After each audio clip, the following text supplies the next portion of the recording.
This Doug Howard. I'm just trying to emulate your conditions of mowing with your tough cut. As you can see, I've already cut this power line at this 5-foot high grass. One thing I want to let you guys know that we're currently cutting at it at about 3,000 RPMs. I'm not getting it revved all the way up. I'm cutting it, I'm getting it right here towards the 3,000 RPMs, and I've already put about 2 hours on the machine mowing all this high grass. I did a while ago hit a piece of linoleum flooring that somebody had thrown out on the power line, and it caused the belt to jump off. And one thing I want to remind you operators while they're operating it, that they need to be staring down at that pulley on the right side, because they can see that pulley turning, and if they're constantly watching that pulley and listening to the RPMs, they can hear when they hit something. I saw that pulley stop when I hit that piece of linoleum. I immediately hit the PTO switch to kill the switch, and then to back out of that linoleum, and then I folded up the deck and put the deck cover and put the deck belt back on. And so I'm going to continue to mow some more of this. Again, when I crank it up, I'm going to run it at the 3,000 RPMs.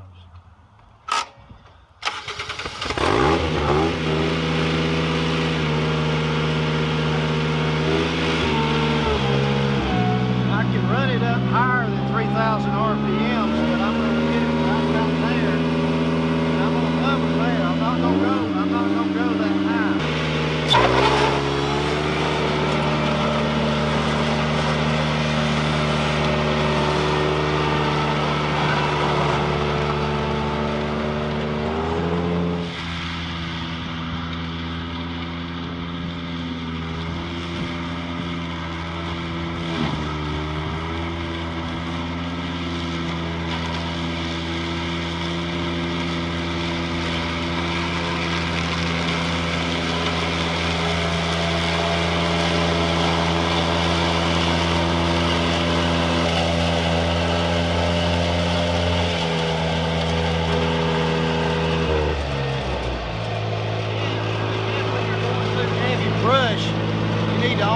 Go slow, because you're listening for rocks, and when you're going over ruts and uneven ground, and if the guys are going too fast through the rough ground, they'll actually break bolts on the axle.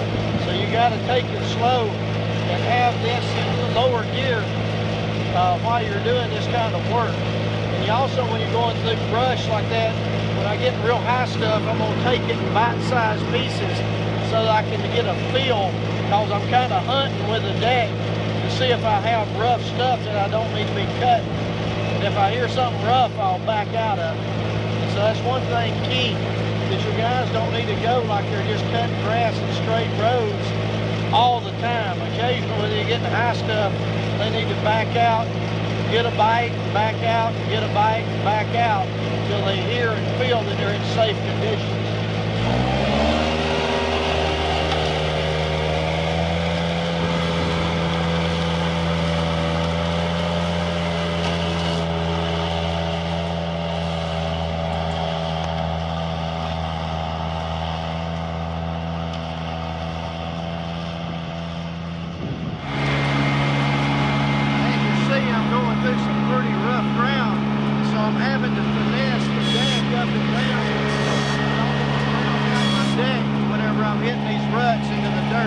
If I do, my blades will stop and cause my belt to jump off, and it'll burn the belt. So I'm going real slow with finessing my deck up and down to allow my deck not to hit right into the dirt.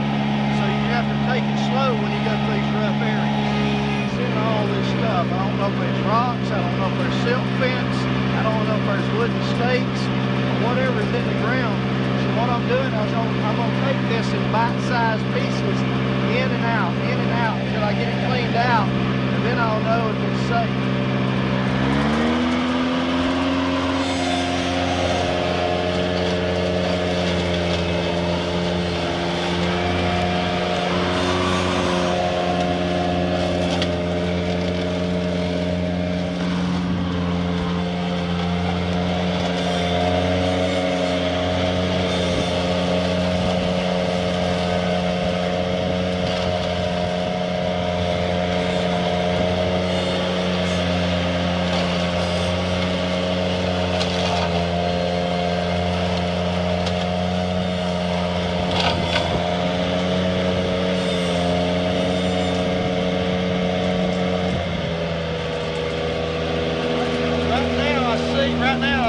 there's about a 1 inch, couple of 1 inch willow trees right there. This thing will cut the 1 inch willow trees, but I can't just run over them wide open. I've got to kind of take a little bite out of it, get it laid down, and then I can chew it up.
Now that I got that lowered down, I'm going to go back and forth and clean it up a little bit better. I was cocking my deck up when I was going through the high stuff, and now that I know that I'm in a safe zone, I can run back through it and kind of clean it up a little better.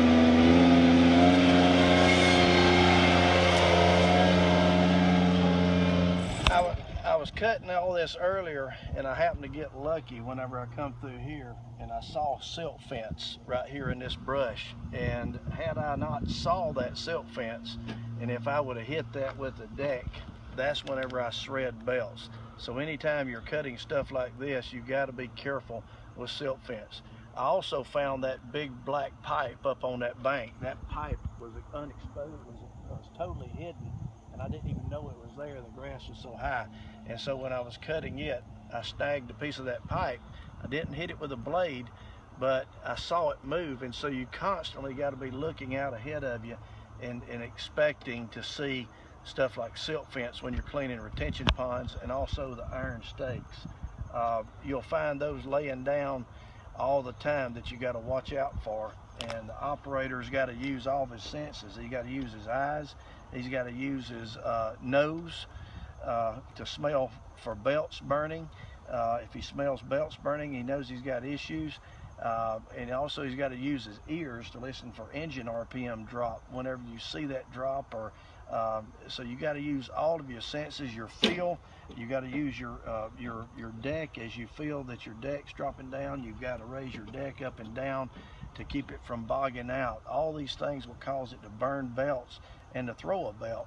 And so if you do it slow and you handle it kind of these projects kind of at a slow pace, you'll get the job done. And heck, fire is a whole lot faster than doing it with weed eaters and several men. What we've just cleaned up right here would take 2 men a week to do this power line, and we've done it in about 2.5 hours. So if again, just guys, when he gets in this head high stuff, he's got to take it in bite-sized pieces and listen and keep finesse his machine around and listen for it running.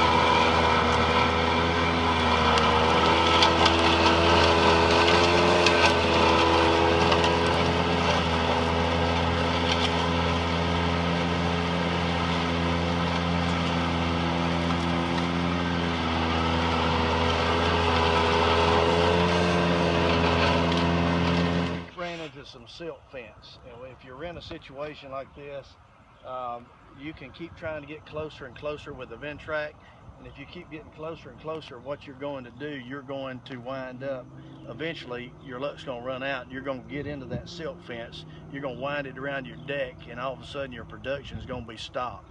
So when you get in a situation like this, it's best to get it in here with a weed eater, with a brush blade, and just clean it up by hand with a brush blade. Then eventually get the get all that cleaned up by hand rather than do it with a Ventrac. Typically after about an hour to 2 hours of running, depending on conditions, whether the grass is wet or dry. If the grass is dry, typically after about an hour and a half, 2 hours, you want to pull the screen off the radiator and rake off any loose debris or anything that may be on it to help allow airflow across the radiator. Again, it's mainly going to depend on the conditions that you're cutting in. When it's dry outside, that's when you're going to want to keep an eye on this radiator screen and really keep it clean most often. When it's a wetter condition, you don't have to look at it as much, but at least about every hour, hour and a half, you want to stop and check that screen.